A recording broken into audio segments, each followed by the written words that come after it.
야고보서 2장 14절로부터 20절까지의 말씀을 함께 봉독하시겠습니다. 내 형제들아, 만일 사람이 믿음이 있노라 하고 행함이 없으면 무슨 유익이 있으리요? 그 믿음이 능히 자기를 구원하겠느냐? 만일 형제나 자매가 헐벗고 일용할 양식이 없는데 너희 중에 누구든지 그에게 이르되 평안히 가라, 덥게 하라, 배부르게 하라 하며 그 몸에 쓸 것을 주지 아니하면 무슨 유익이 있으리요?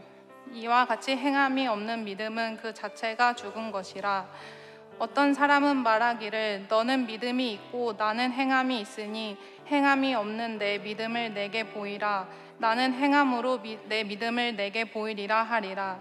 내가 하나님은 한 분이신 줄을 믿느냐? 잘하는도다. 귀신들도 믿고 떠느니라. 아, 허탄한 사람아, 행함이 없는 믿음이 헛것인 줄을 알고자 하느냐? 아멘. 할렐루야. 오늘은 봉독해 주신 말씀을 가지고 믿음의 행함이라는 제목을 함께 말씀을 나눠보기를 원합니다. 우리는 9월 한 달 동안 오늘까지 해서 믿음이라는 주제를 가지고 함께 예배를 드리고 있습니다. 믿음으로 사는 것이 과연 무엇인지에 대한 적용과 함께 말씀을 나누고 있는데요. 첫 번째 주에 우리가 나눴던 믿음에 대한 말씀 기억나시나요? 첫 번째 주는 가인과 아벨의 이야기를 말씀드리면서 믿음은 나의 얼굴 빛에서 드러나고 그리고 감사로 나타나며 그 감사의 뿌리는 하나님을 향한 전적인 신뢰라고 말씀드렸습니다. 그래서 우리가 예배 후에는 더 얼굴이 밝게 빛나야 된다고 또 말씀을 드렸죠. 두 번째, 믿음에 대해서 어떤 인물에 대해서 배웠죠? 바로 에녹에 대해서 배웠습니다. 에녹에 대한 말씀은 참 짧게 적어져 있지만 우리가 그 말씀 속에서 믿음이라고 하는 것은 죽음을 이길 수 있는 힘을 허락하고 그리고 세상과 구별이며 하나님과 여행하듯 동행하는 것이라고 말씀드렸습니다. 그래서 믿음으로 사는 것이 친밀한 친구와 여행 다니듯 하나님께 동행하는 것, 그것이라 말씀드렸죠. 바로 지난주에 우리 세 번째 주에는 어떤 말씀을 나눴죠? 노아에 관련돼서 말씀드리면서 믿음은 하나님의 선택으로 이루어지며 우리가 이렇게 믿음으로 천국을 누릴 수 있는 것은 모든 것이 하나님의 은혜라고 말씀드렸습니다. 오늘은 마지막 주를 맞이하여 믿음에 대해서 종합적으로 이야기하는 시간입니다. 그것은 우리가 한 달 동안 묵상하며 알아간 믿음에 대해 이제 어떻게 행하는가, 이것에 대해 오늘 말씀을 나누려고 하는 거죠. 여러분, 누군가를 믿는다고 하는 것은요, 사실 그 사람의 말을 믿는다는 것과 동일한 뜻입니다. 그렇다고 해서 그 사람의 말만 듣고서는 우리는 쉽게 믿지는 않습니다. 왜냐하면 말로는 누구든지 좋은 사람처럼 보일 수 있기 때문이죠. 그래서 우리는 상대방이 그 말대로 행동하는지에 대해서 확인하는 것이 필요하죠. 예를 들어 누군가가 예수님을 믿는다고 말합니다. 그러나 그분의 행실 속에서 그 예수님에 대한 말씀의 삶이 전혀 드러나지 않으면 우리는 조금 의심할 수 있게 되어진 거죠. 말로는 나를 잘 챙겨준다고 하지만 정작 자신의 선택 앞에서는 자신의 이익을 택하는 사람들을 보면서 과연 그 사람이 나를 정말 잘 챙겨주는지 이런 고민들도 된다는 거죠. 우리는 사람의 말을 쉽게 신뢰하지는 않습니다. 왜냐하면 그 사람의 행동과 말이 일치될 때 우리는 비로소 믿음이라는 게 생긴다는 거죠. 이러한 일들, 우리의 삶 속에서 누군가를 믿고 누군가의 말을 듣고 그리고 그 사람의 말의 행동을 보면서 과연 나의 삶 속에 이러한 일들이 과연 있었는가 한번 고민해 보게 되는 거죠. 누군가를 믿는다고 하는 건요, 그만큼 말로만 되는 것 같지 않습니다. 그리고 그 믿음에는 말과 행동이 함께 따라줘야 된다는 것이죠. 우린 여기서 한 가지를 분명하게 볼 수 있습니다. 우리는 예수님을 믿습니다. 여러분, 예수님 믿으시나요? 그렇다고 하는 것은 우리는 예수님의 말을 믿는다는 뜻입니다. 그리고 우리는 예수님께서 하나님의 그 말씀대로 그분이 실제하신 말씀의 삶을 이 땅에서 살아내셨음을 성경의 말씀을 통해 우리는 믿게 되어진다는 것이죠. 실제로 우리는 예수님께서 어떠한 삶을 살았는지 눈으로 보지 못했습니다. 우리가 믿고 있는 바는 성경에 나와 있는 말씀을 믿고 있다는 것이죠. 그래서 우리는 우리의 믿음 안에 하나님의 말씀이 기초되어 있지 않으면 사실 우리가 믿는 것은 헛것을 믿는 것일 수도 있습니다. 그래서 성경을 읽고 묵상을 하고 그렇게 신앙생활을 하는 것이 굉장히 중요한 것이죠. 나는 말씀을 보지 않고 예배만 드리면서 은혜를 받습니다 라고 하는 건 무언가 안고 빠진 찐빵이라고 해야 될까요? 아마 그런 느낌일 것 같아요. 아마 이런 거예요. 나는 예수님을 믿지만 과연 진짜 믿는 것인지 한번 고민해 봐야 되는 것이죠. 그렇게 성경에 나오는 말씀의 빛으로 늘 우리는 조명해야 되는 시간이 필요합니다. 여러분, 믿음에는 굉장한 힘이 있다는 사실을 알고 계십니까? 믿음은 바로 우리를 구원에 이르는 힘이 있다는 것입니다. 우리 에베소서 2장 8절 말씀인데요, 우리 함께 봉독하시겠습니다. 너희는 그 은혜에 의하여 믿음으로 말미암아 구원을 받았으니 이것은 너희에게서 난 것이 아니요 하나님의 선물이라. 우리는 은혜로 믿음을 얻었습니다. 이 선물 같은 믿음에 통해 구원을 그저 받았다는 것이죠. 근데 오늘 야고보서의 본문의 말씀은 이렇게 설명합니다. 오늘 본문 17절 말씀인데요, 함께 읽겠습니다. 이와 같이 행함이 없는 믿음은 그 자체가 죽은 것이라. 믿고 행하지 않은 것은 죽은 것이라고 말합니다. 여기서 우리는 혼란이 생겨요. 왜냐하면 에베소서에 말했던 바울의 믿음과 야고보서에서 말하는 야고보의 믿음이 상충되어지기 때문입니다.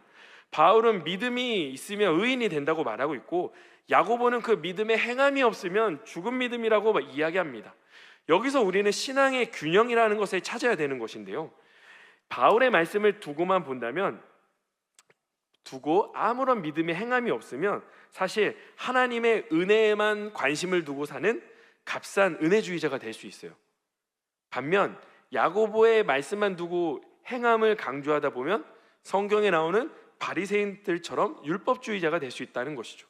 그럼 우리는 이 부분을 어떻게 이해해야 할까? 쉽게 설명해 드리면 이렇게 설명드릴 수 있을 것 같아요. 바울은 믿음의 뿌리를 강조하신 거고요, 야고보는 믿음의 열매를 이야기한 것이라 말할 수 있을 것 같습니다.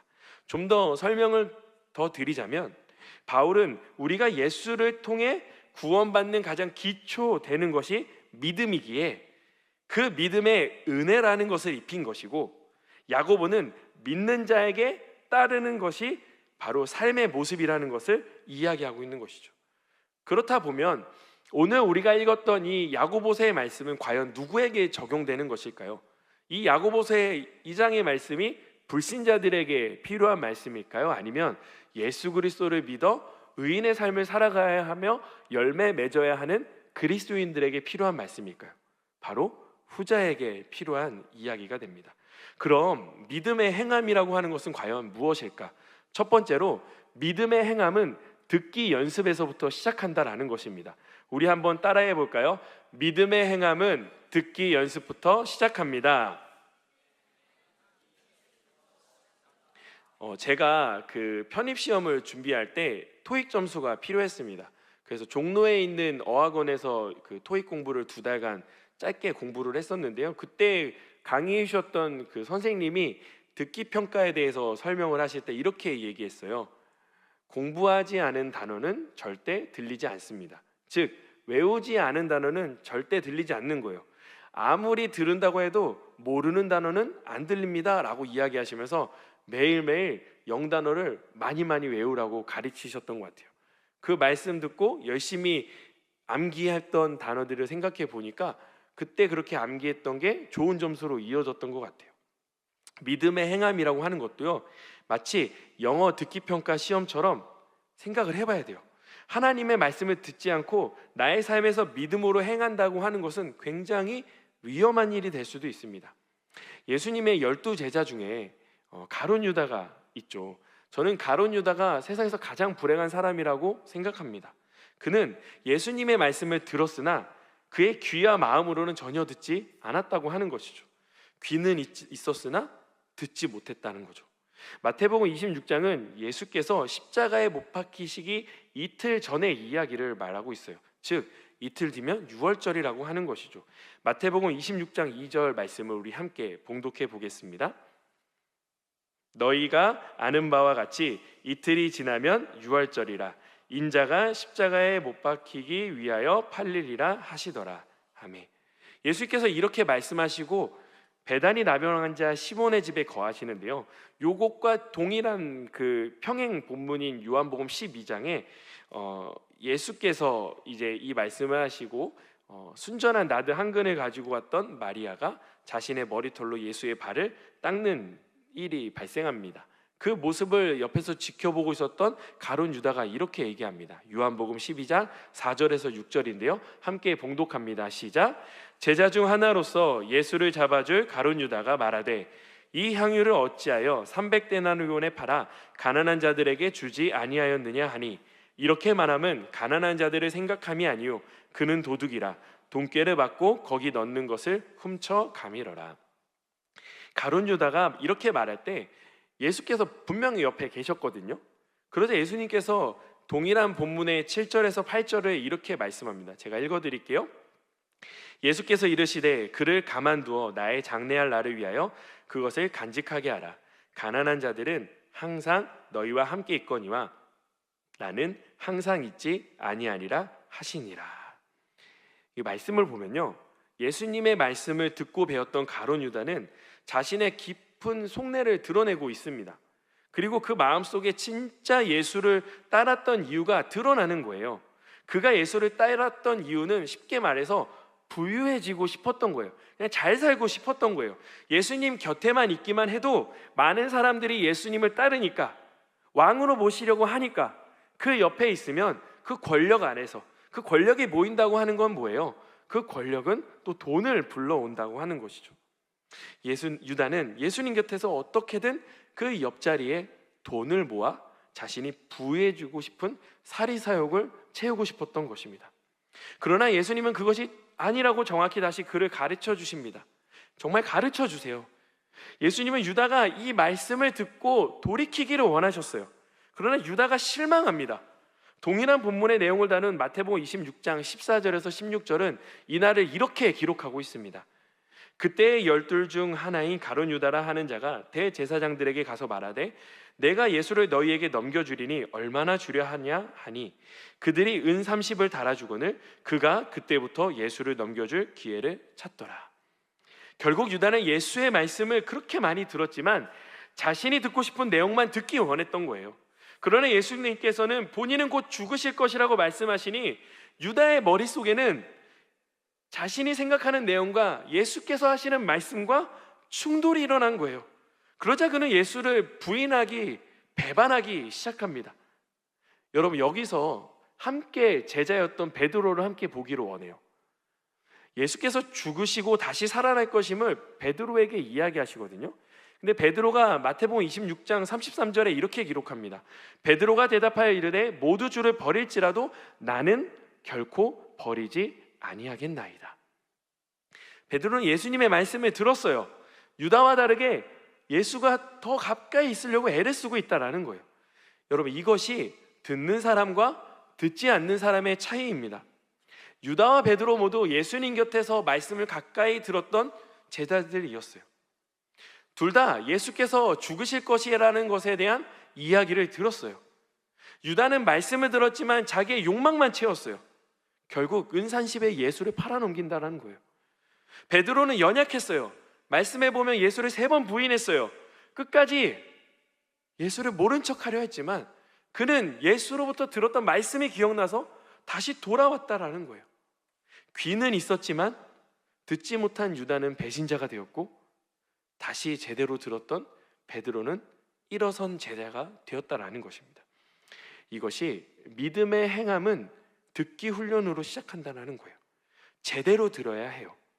그래야 내 생각대로 행동하지 않고 내가 믿고 싶은 사실만 교회에서 적용하는 것이 안 되는 거예요. 믿음의 행함은 듣기에서 시작합니다.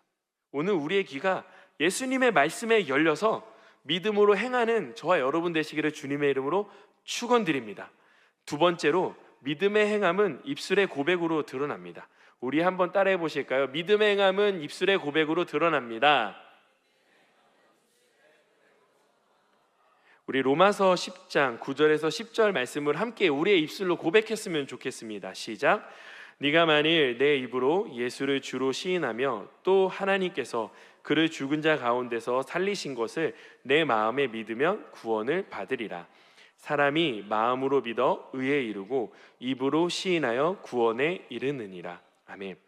말씀을 보면 입으로 시인하면 구원에 이른다고 합니다. 그만큼 우리의 이 입술로 하는 고백이 굉장히 중요하고, 이 입술로 무엇을 고백하느냐에 따라 우리의 인생이 바뀌어질 수 있다라는 것입니다. 입술로요, 예수를 고백하는 것이 우리 믿는 자 편에서는 그리 어려운 일은 아닙니다. 예수님 사랑합니다, 하나님 믿습니다, 예수님 신뢰합니다, 이 말이 너무나도 자연스럽게 나오시죠. 하지만요, 불신자들 입장에서 예수를 믿는다는 말이 굉장히 어려운 고백인 줄 아십니까? 제가 이 이야기를 이 말씀을 준비하면서 한 성도님이 떠올랐었어요.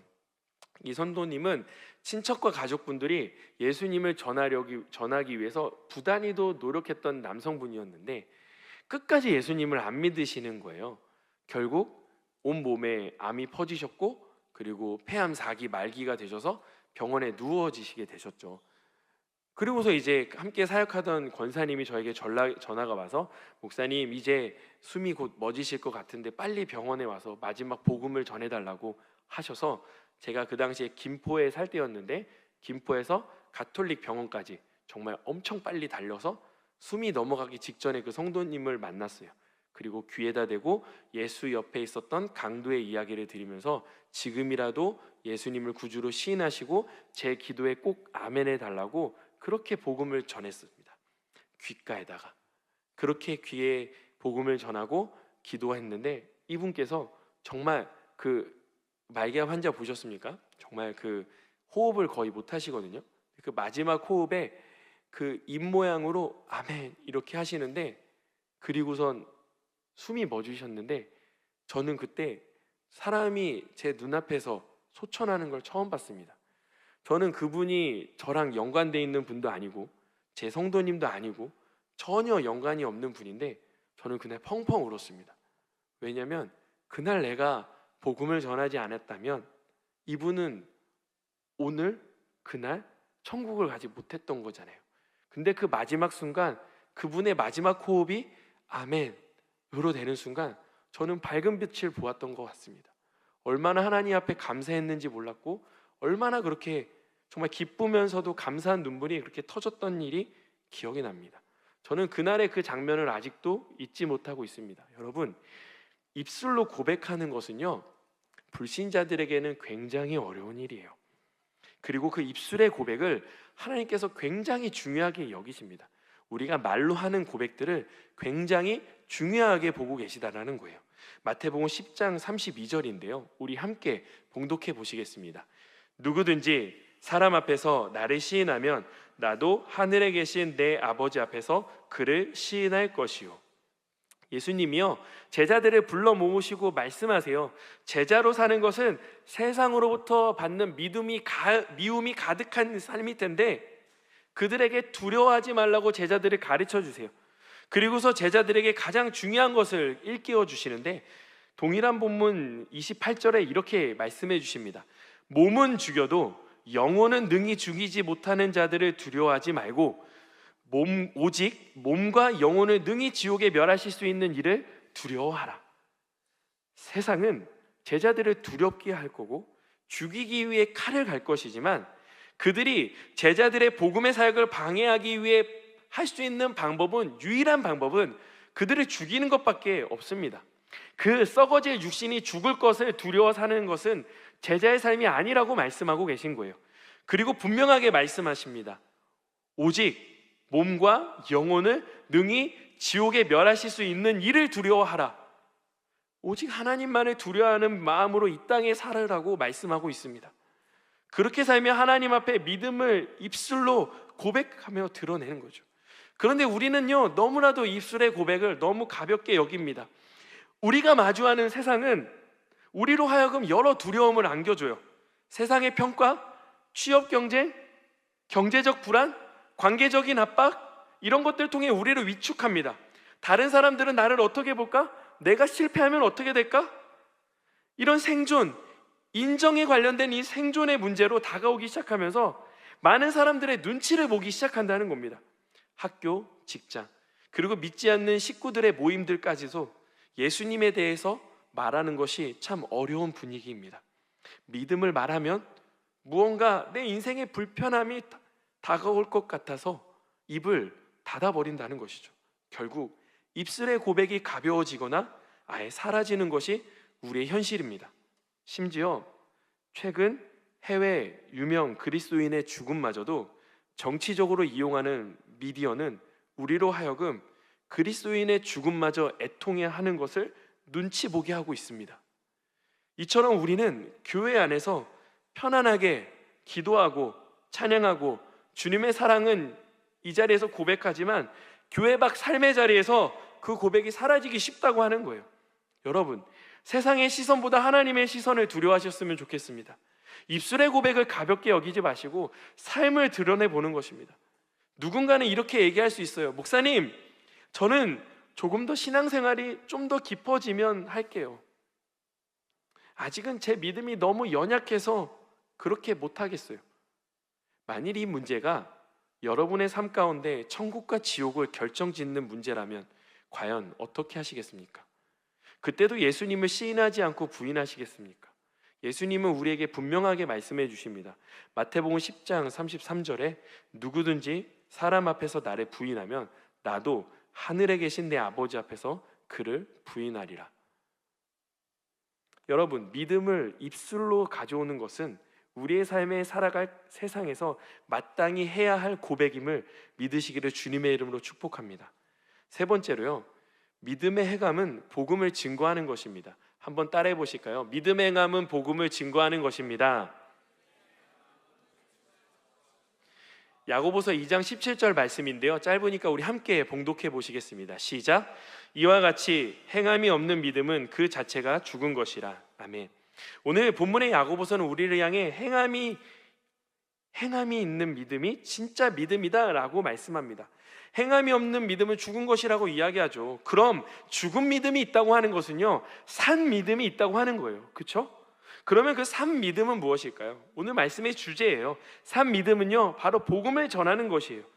바로 내 믿음이 살아있는지 죽었는지를 보는 지표가 나는 과연 삶 속에서 나는 예수 그리스도를 전하고 그 전도자의 삶을 살고 있는가, 이것이에요. 굳이 왜 전도를 해야 될까요? 불편한데요. 왜 전도를 통해 복음이 흘러가야 될까요? 그것은 하나님께서 그렇게 하시기로 정하셨기 때문입니다. 우리 고린도전서 1장 21절을 함께 봉독하시겠습니다. 21절이요? 네, 제가 읽어드릴게요. 하나님의 지혜에 있어서는 이 세상이 자기 지혜로 하나님을 알지 못하므로 하나님께서 전도에 미련한 것으로 믿는 자들을 구원하시기를 기뻐하셨도다. 아멘. 세상은 지혜와 학문과 능력으로 인간이 신에 대해서 규정할 수 있고 알 수 있다고 말하고 있습니다. 그래서 그들의 눈으로 볼 때 예수님의 십자가의 사건은요, 미련하고도 무책임한 죽음이라고 여길 수 있어요. 아니, 예수의 그 능력으로 더 좋은 일 하다가 많은 사람들에게 복음을 다 전하면 되지 않나? 예수께서 지금까지 영생하셔서 영생하실 수 있는 분이잖아. 그 영생하셔서 지금까지 복음 전하시면 우리가 굳이 복음 전하지 않아도 되지 않아? 라는 생각이 들 수 있는 거죠. 그러나 하나님의 뜻은 달랐어요. 하나님은 세상이 말하는 그 미련한 십자가 복음을 통해 구원을 이루길 원하셨어요. 복음을 전하는 일을 우리는 전도라고 이야기합니다. 그 전도는 세상의 불신자들에게 무능하고 비효율적으로 보입니다. 그래서 우리 안에도 이런 마음이 생겨나요. 아유, 한 사람 전도해서 언제 세상을 구원할 수 있겠어. 나 대신 누군가가 하겠지. 저 열심히 있는 누군가가 복음은 전하겠지 라고 생각하죠. 그러나 우리가 이 자리에서 예수님을 믿고 복음을 얻어 예배하고 있다는 것은 사실상 누군가가 나에게 복음을 전했고 그 복음의 수고로움을 통해 우리는 그것을 그저 은혜로 이 자리에서 누리고 있다는 사실을 알아야 한다는 것입니다. 우리가 언제 세상의 논리와 그런 이야기들로 복음을 믿었습니까? 아닙니다. 말씀을 듣고 따르는 삶을 하나 둘씩 살다 보니까 믿어졌다는 거예요. 그렇게 우리가 이 복음을 부끄러워할 이유가 전혀 없다는 것이죠. 여러분, 세상에서는요, 세상 미디어는요, 종종 예수 믿는 사람들을 부끄럽게 만듭니다. 특히 교회 리더인 목사를 추악하게 그리는 경우가 굉장히 많이 있습니다. OTT에서 방영되는 드라마나 영화에서 목사가 긍정적으로 나오는 것은 저는 거의 보지 못했습니다. 물론 이 모습에서 교회의 책임도 있죠. 목회자인 저도 이 부분에 있어서 주의하고 깊이 반성을 합니다. 그러나 사실과 다른 왜곡적인 모습에 대해서는 분명히 말을 해야 되는 것입니다. 제가 한 번은 이런 영화나 드라마가 왜 이렇게 많이 나오는지, 왜 목회자에 대해서 이런 시선으로 방영되는 것인지 방송계에서 일하는 지체에게 둘이 공원을 걸으면서 이야기를 해본 적이 있습니다. 그 지체가 이렇게 이야기하더라고요. 기독교는 제재 자체가 약해서 그래요. 다른 종교가 비난받으면 해당 종교 단체가 나서서 강하게 문제를 제기하는데 기독교는 그렇지 않으니까 제작자들이 더 쉽게 다루는 것입니다. 이 말 속에는 굉장히 중요한 의미가 담겨 있다고 생각합니다. 우리 스스로 잘못된 부분은 인정하고 고쳐야 하지만 동시에 사실과 아닌 왜곡에 대해서는 교계가 한 목소리로 진실을 말할 필요가 있다라는 것입니다. 제가 이 말씀을 왜 드릴까요?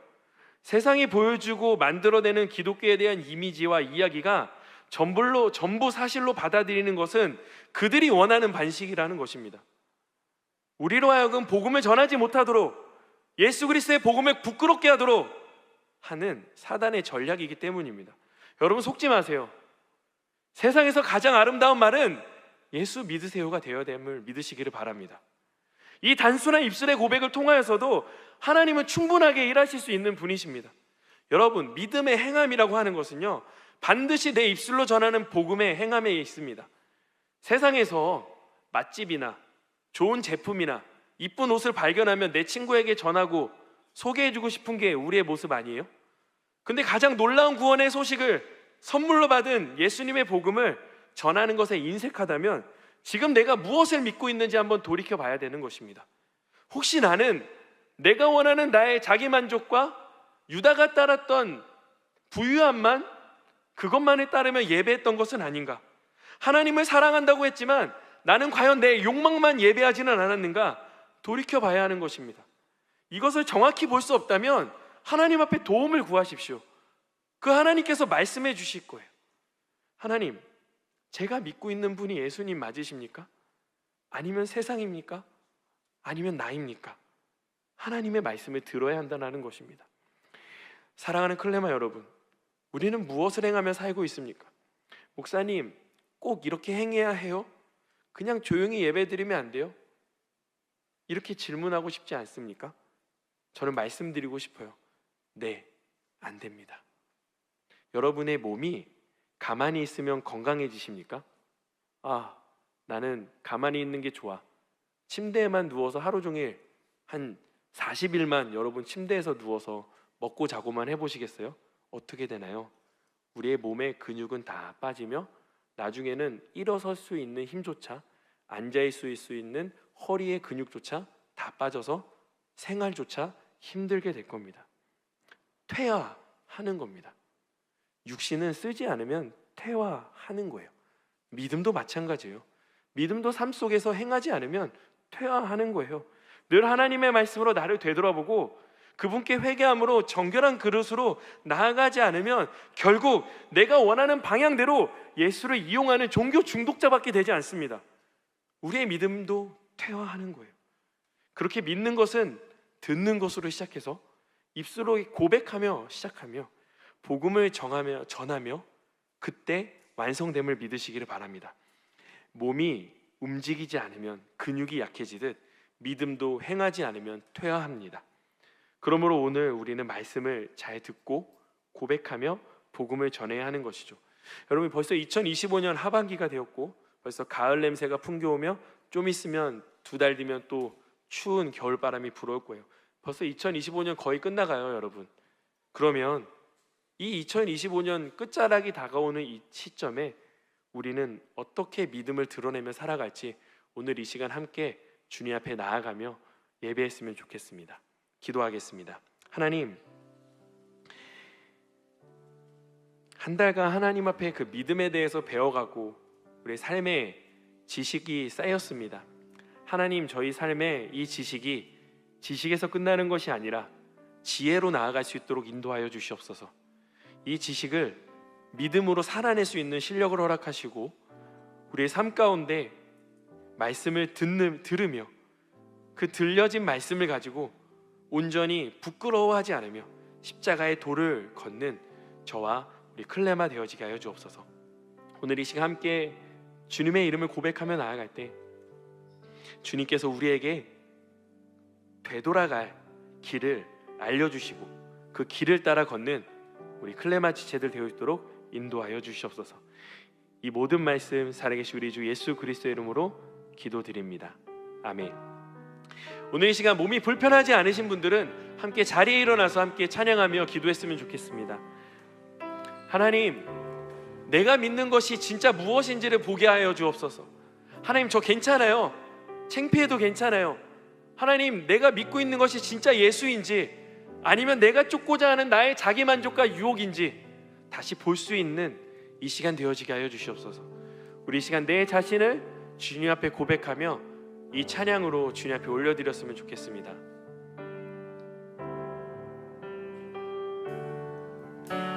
소망 없는 내 삶에 새 생명 허락하신 날 향한 주님의 은혜 놀라운 주님의 삶의 문제에 힘겨워 삶의 문제에 힘겨워 눈물만 흘릴 때도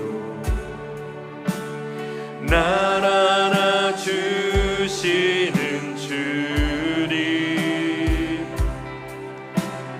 한없는 주님의 사랑 나 찬양하네 나의 믿음 주께 드려 나의 삶이 주를 향해 내 유일한 사랑 되신 주께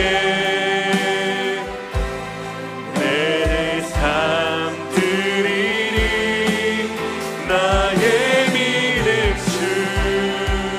주께 드려 나의 삶이 주를 향해 내 유일한 사랑 되신 주께 내 삶 드리리. 우리 한 번 더 찬양합니다. 소망 없는 내 삶에 소망 없는 내 삶에 새 생명 허락하신 날 향한 주님의 은혜 놀라운 주님의 사랑 삶의 문제에 힘겨워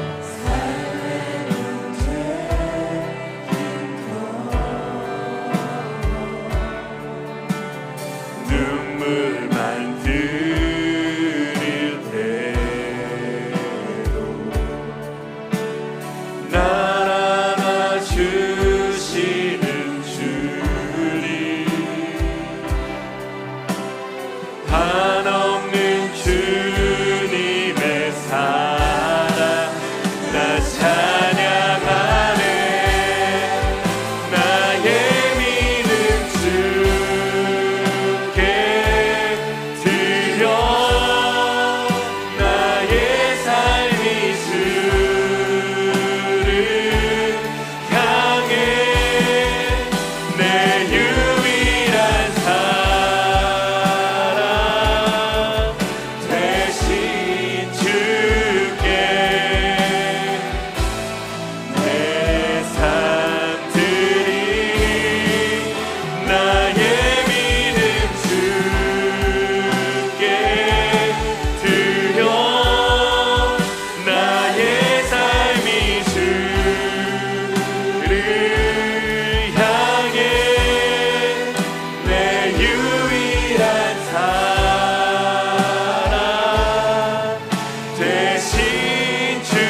시간 기도하기를 원합니다.